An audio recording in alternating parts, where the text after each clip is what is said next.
Welcome to The Briefing, your weekly debrief of top news by the Arizona Republic and azcentral.com.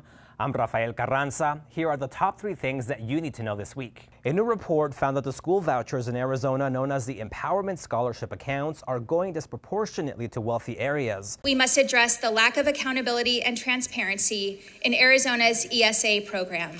The program allows families to use state funds for private school expenses. There are more than 77,000 students enrolled so far.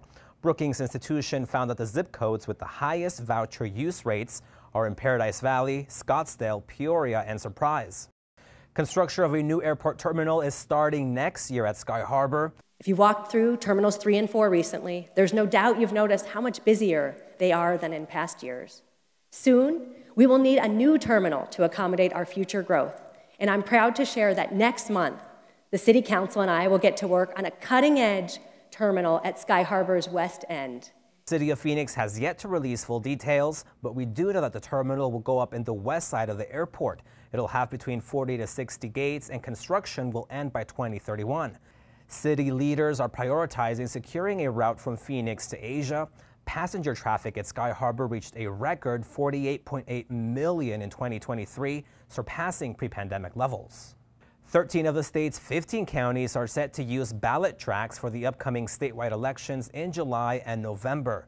The system is designed to help voters in smaller counties track the status of their mail-in ballots. Arizona Secretary of State Adrian Fontes says this will give voters greater transparency. Maricopa and Pima counties, the state's 2 largest, use their own systems to track ballots.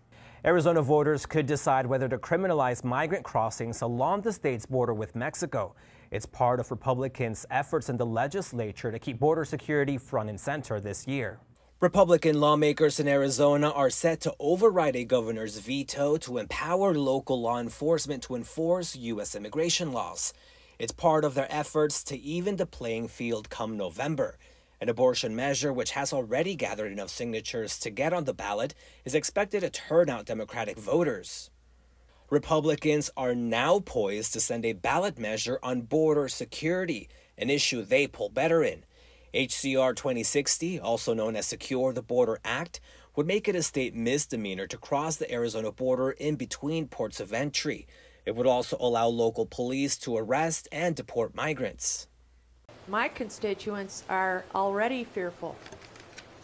They're already fearful for their safety, for their lives, for their property, and this is because we have unlimited, unchecked, mass, illegal immigration across our border. HCR 2060 is expected to pass the legislature along party lines, but even if Arizona voters approve the ballot measure in November, there's no guarantee yet it could go in effect. The Secure the Border Act is modeled after Texas's Senate Bill 4. That law is held up in federal courts from taking effect, and the Supreme Court will likely decide whether it's constitutional.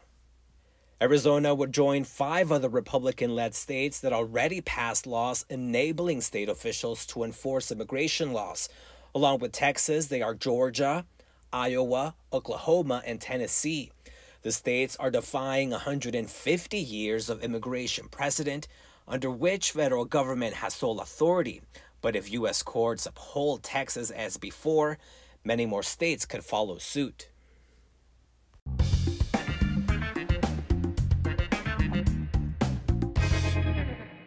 For this week's Sunspot, a den of endangered Mexican wolf pups will be calling Arizona home. The 5 pups were born in a New Mexico zoo as part of a captive breeding program for this highly endangered animal. The 5 pups will be fostered at a wild den located in the eastern Arizona wilderness. There's now been 100 pups fostered through this program, according to Arizona Fish and Wildlife. Mexican wolf numbers have been rising in Arizona and New Mexico, but they're still well below the threshold to remove them from the endangered species list. Thank you for joining us on The Briefing, your weekly debrief of top news by the Arizona Republic and AZ Central. Have a great week.